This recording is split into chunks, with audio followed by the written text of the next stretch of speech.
Hello, hello, and welcome to Minotaur Hotel. Everyone's been telling me to play this, and it won the poll for new game to play on channel. So I'm excited. We'll just hit new game. Turn on safe for work mode. This will censor nudity and skip sex scenes. See, my problem is that I don't want to skip scenes, so I guess I'll just have to do what I'm doing in Smoke Room and censor it myself. That's a little annoying, but I feel like that's best to have like as much content from the game itself as possible. So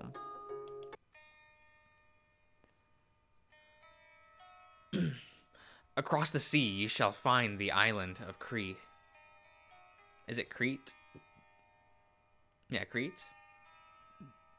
Oh man, I've already forgotten. Like, I used to kind of like half study Greek mythology. I had a teacher in high school that was super into it, so he would like we would chat about it.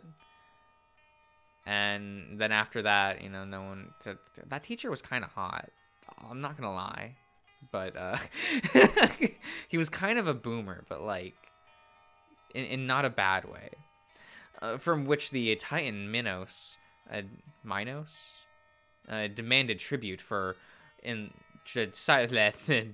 demanded tribute in the form of Athens' finest youth. Upon the arrival, they were sent to the foul location erected by Daedalus, the great architect. Look, I remember that word, Ian.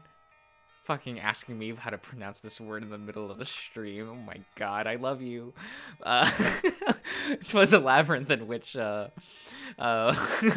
the bull of Minos. The hybrid was conceived when the tyrant's wife, a once sacred nymph, was stricken by a lustful curse, making her take the bull's lurch. The result was the monster called Asteron. Asteron? Yes. That's how everyone. I had got some coaching lessons in the Pervader stream.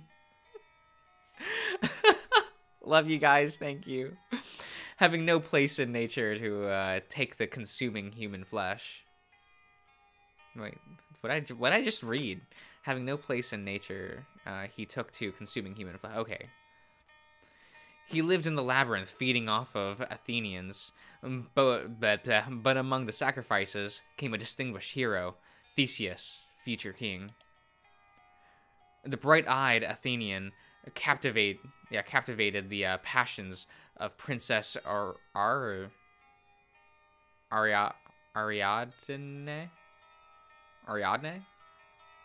Guiding Ariadne? That's a pretty good card. In Yu-Gi-Oh! You ever just like... Do you remember the days of like pendulum summoning Performapal Pendulum Sorcerer along with like a Guiding Ariadne, and you have a guiding Ariadne in your pendulum zone, and you pop them both in order to search 2 copies of Solemn Strike, and you make like Abyss Dweller, and I forget what else you made with a couple other I forget all the plays that you used to make, but you would have like some nice interruption, and then you would set 2 strikes and watch your opponent fucking cry, because it was like the days of pre-Ash Blossom, and there was no evenly matched, and just mwah. Love that deck, but it's unplayable today. Later, the victorious prince's bronze sword shone splendidly up under the sun as he and the princess sailed away from Crete to Naxos?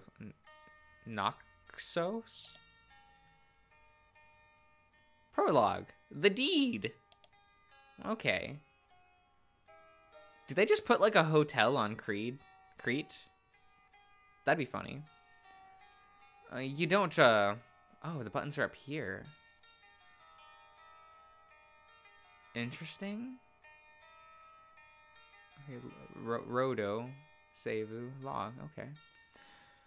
You don't remember much about that night. Your travels had taken you far from home. You were halfway dead after all of the nights tossing and turning under unfamiliar ceilings. It was 3 a.m., and it felt as if you hadn't slept in a proper bed for at least 2 nights. You were pulling all of the spirits you had left to keep you going, grinding your mind to dust. But it would soon be over. You were so close to home. Just one more bus ride, one long enough for a good night's sleep. Until then, however, you had to keep yourself awake. You got up and set out to explore the station. Station? Okay, so are we in like a train station? This is what this kind of reminds me of. The whole place was a sorry sight. I didn't have much, and what little I had was poorly maintained. The bathroom was an atrocious mess. The lobby's floor was stained with age. The asphalt on the terminals were cracking. Even so, it had been built to last, decorated with brutal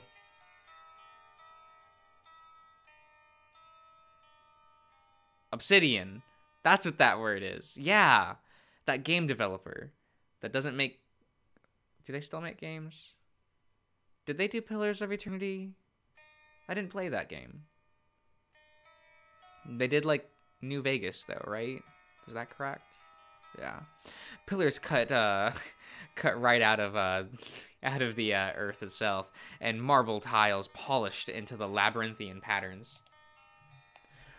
Oh, I hope that didn't get caught on the mic. Oh my god, I like moved my leg and that popped my knee. Oh Jesus. Oh my god, that's okay. I was standing a lot earlier, so I guess my legs are okay. The walls were lined with statues in a grotesque?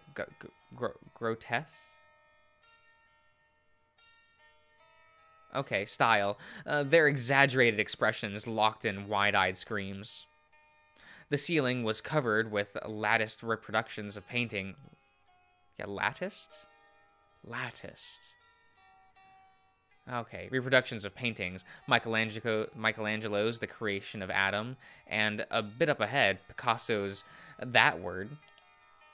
Look, I probably know what I know what this painting is, but I probably know what this is, and I just don't remember off the top of my head because art history class was a really long time ago. So, the lobby seemed to extend further onwards, lined on either side by rows of closed down stores. The elevator music playing from some unseen speaker was enough of a distraction to keep you going. A sudden cracking of static broke the song. You had found your way into a cafe, populated solely by an old radio, and an even older gentleman. Oh my god, it's a human!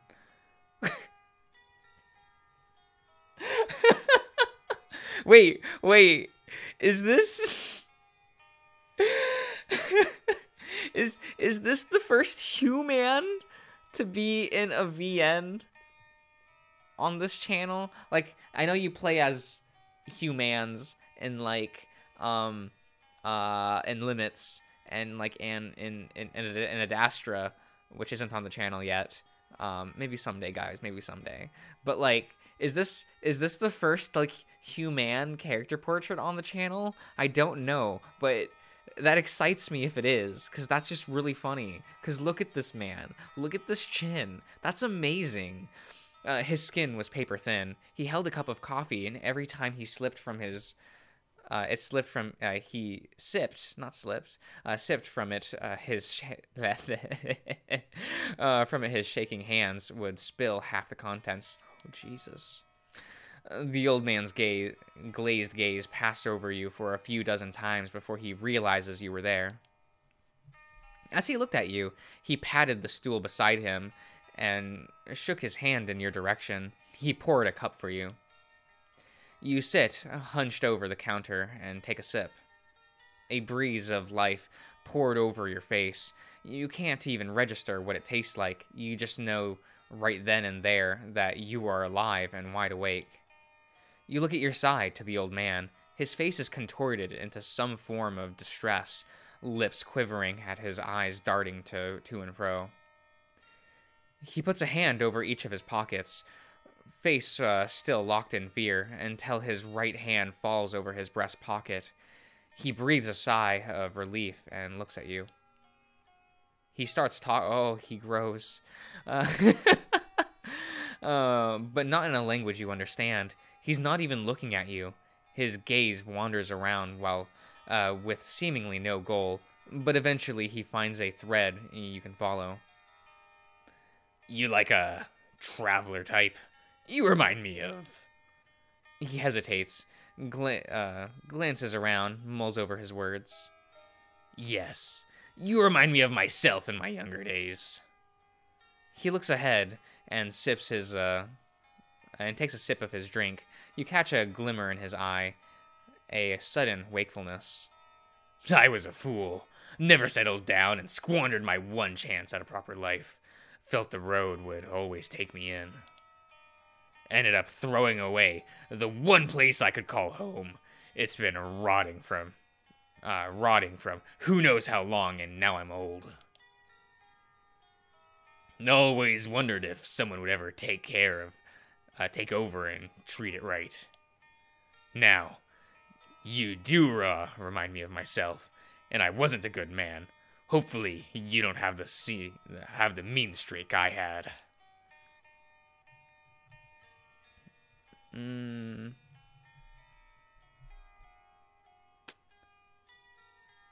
figuring things out. Wouldn't say I'm a great person or anything, but I suppose I'm finding my way. Is that so? I suppose that's as good as it gets.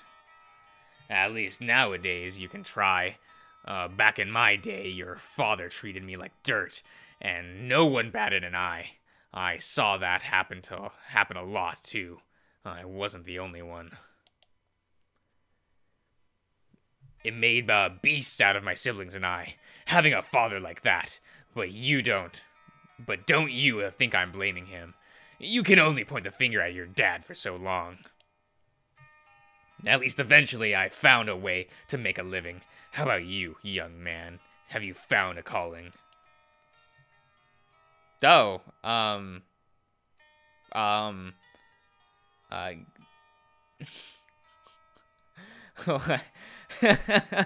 okay, okay, I should probably read all these. Humanities. You are better at creating contracts and get an additional option from what? Okay. You are also good at holding bureaucratic situations. I enjoy the social and human sciences. Interesting. Leader, you are charismatic and a good mediator in conflict. That's me. You are able to make some choices that are fixed for other backgrounds. Interesting. You have vast knowledge of literature, arts, and architecture. You can make renovations to the hotel that bring in additional guests. You are knowledgeable about computer systems, program, and engineering. You can lend additional help to the R&D project. You are analytical and thorough. Is that what that says? Thorough? Oh no. You have access to additional information that leads to better team management and optimization. You got additional loot from exploration and may turn to a danger event to your advantage. Good for second playthroughs. What? Good for second playthroughs. So this is the gamer one. I think some of you have talked to me about this. I mentioned this in comments and on stream. Is that there's a gamer option, a pro gamer, you know. I've never been good at math. That's just not me. I literally shake a stick at my computer and hope that it works. I'm surprised this channel is as far as it is with how much I don't understand computers. I legitimately enjoy sociology, but I don't know. Am I charismatic? No, right? Like, I'm not charismatic. And I'm not a good mediator. I instead make conflict. Like, I'll see things happening and I'm like... So, sorry for the story time, folks. But, like, this happened literally earlier today. So I was at, like, a card shop, right? And I was talking to one of the workers, because, you know, we like to chat and it's fun. And he was just like, Josh, some guy has called, like, 10 times today, asking me the same question about Resident Evil 0 and if we own it and what, like, systems we have it for. And he kept stressing and getting really upset about, like, about that. And I was like, oh man, that sucks. Like, that's really stupid. Right? And then, like, an hour went by and I looked and the store was no longer busy. So he was just, like, sitting by, like, the computer doing, like, some regular work and stuff, like, not, like, attending to the store. And so I take out my phone and call the store. And when he answers it, I'm just like, hi, do you have any copies of Resident Evil 0? And he just, like, hangs up. And I look in his direction and he's just staring angrily at me. And it was really funny. We had a good laugh about it. But he was, like... in the moment, he was like, he said he was internally screaming. I have an art degree, I think. That's what I studied. Let's do that one. A man of culture. Yes. Yes, that's me. A man of culture. See, guys? See, guys? I'm a man of culture. Now that's very scarce these days. Wait, now that's very scarce those days? Okay. The man rumbles in the same language from before. Sometimes he'll stop and stare at you, as if expecting a response. A nod or a grunt is enough to get him going again. His voice becomes graver and deeper as the night goes on.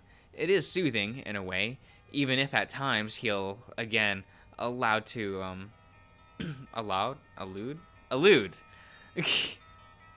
to having a rough and sorrowful past. Eventually, he stops and his gaze seems to shine with lucidity once more. I must say, I am terribly sorry. I'm afraid I never asked for your name. Do I just hit enter? Oh. Okay, I thought you played as Asteron? Asteron?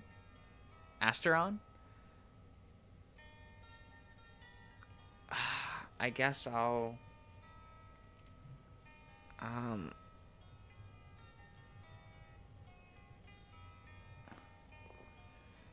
Okay. I'm glad I met you, Mr. Josh.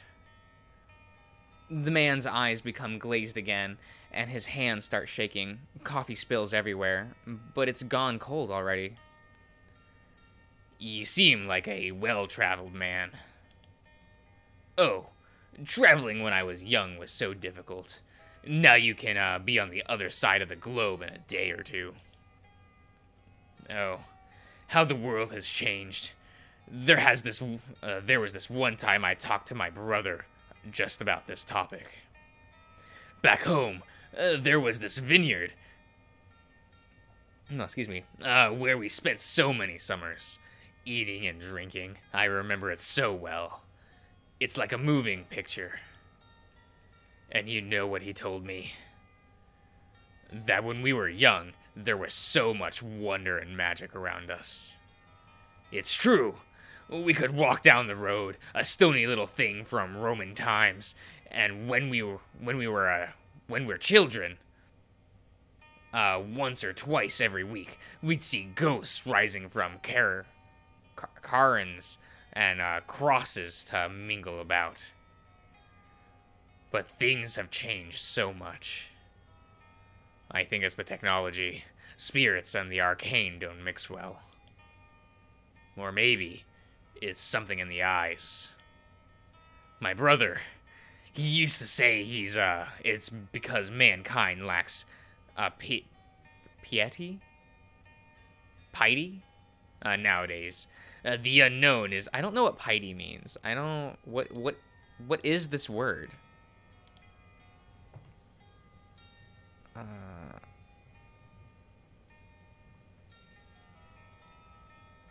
Piety. Piety. Okay. The quality of being religious or relevant. Wait, yeah, reverent. Okay. A belief or point of view that is accepted with unthinking conventional reverence. Okay. I kind of get it. Not really, though. The un is not as frightful either. So much mystery has been lost, and so the bridge with the fantastical broke down. The old man freezes for a moment, then looks back at you. Oh, I was rambling again. Was I? I'm so sorry. Don't worry about it. That's interesting to hear. Why does this still say you?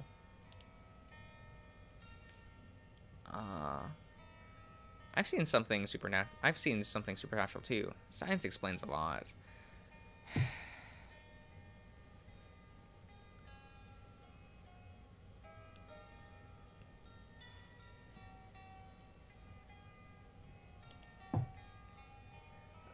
I've seen a number of seemingly unexpected things. Anyone who travels as much as I did will stumble on too many to count, really. But I'm good at keeping my cool and paying attention. Too often these unexplainable phenomenon are quite mundane in origin. I'm not saying there are people on costumes making hoaxes. Well, actually, yes, there are. Or making deep fakes and posting them online. But too often there are perfectly serviceable explanations everywhere. You just have to pay attention and unravel the thread. Unravel a thread, eh? Now that's quite sharp of you. I may believe in ghosts, I do, but I see the wisdom in your words. Don't let yourself be tricked. You really seem something special, I'd say. Perhaps you will do. Here, I'd like you to have this. I'm sure you'll take better care of it than I did. The man holds an old piece of paper from his breast pocket and extends it to you.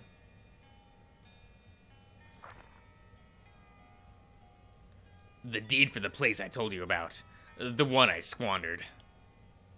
I'm tired, old.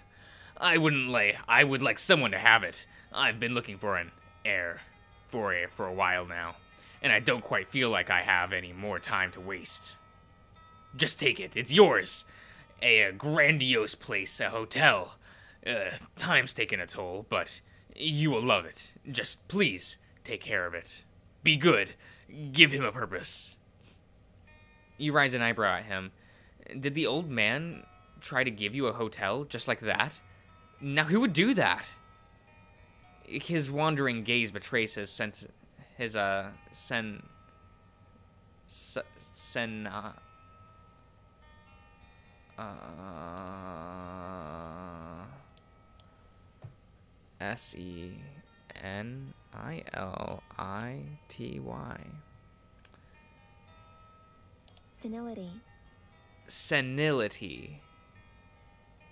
Senility.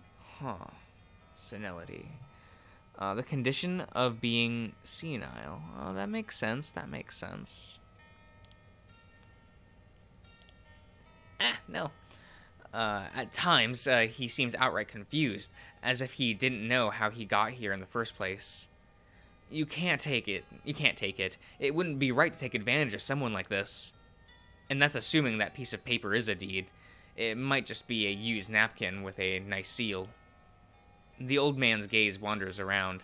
With his hand still extended, he squints his eye at you, then looks down at the paper. He struggles to put his thoughts together. Before a brief moment, his expression grows firm and lucid. You must think I'm crazy, but please understand, this is my last chance to do it right. Just take the deed. You give in to the old man's plea.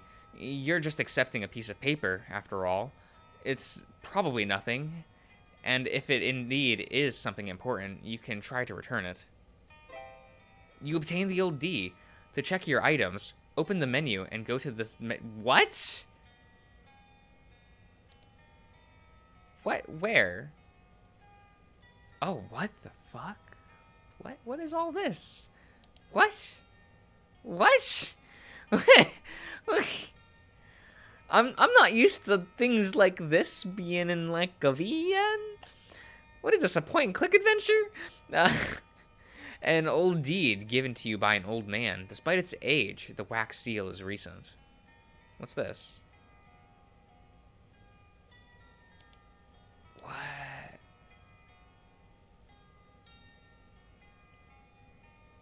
Oh, okay.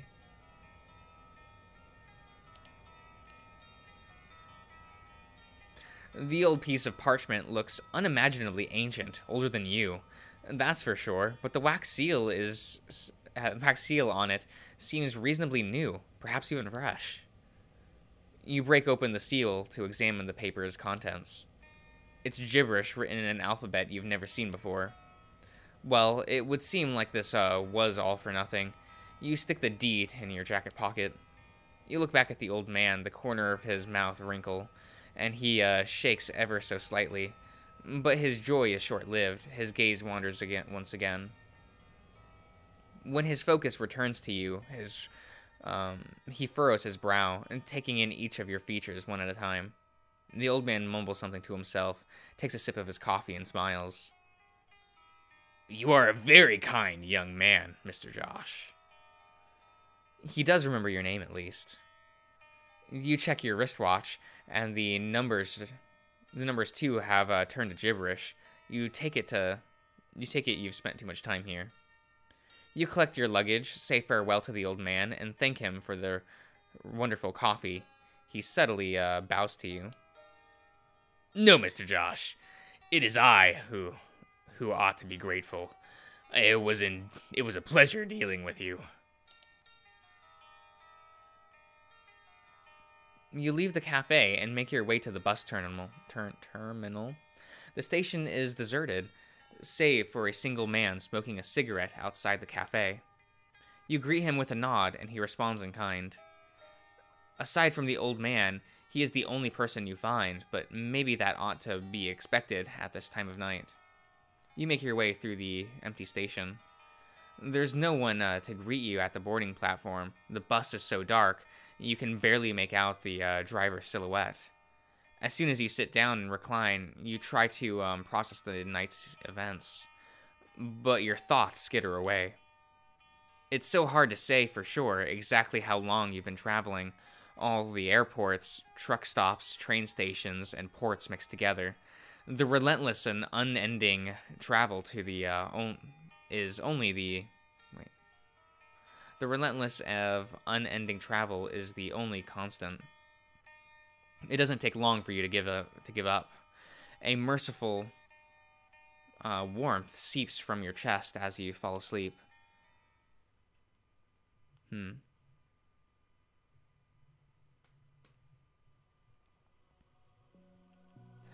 I know that's probably a bit short for an episode, but I think that's probably a good place to cut it for the for this. I'll see you around, everyone.